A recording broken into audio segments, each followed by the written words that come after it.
Alright. It's a custom holster I had made by FST Tactical.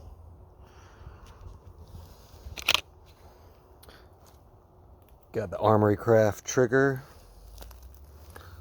It's pretty excellent. I love it. The Q Erector 22 with 4 baffles. It's as short as you can get it while still being hearing safe with supersonic ammo. And right here, we're going to do a subsonic first round pop, then 2 supers, and then going into subsonic so you can hear the difference. Super, super, sub. All right.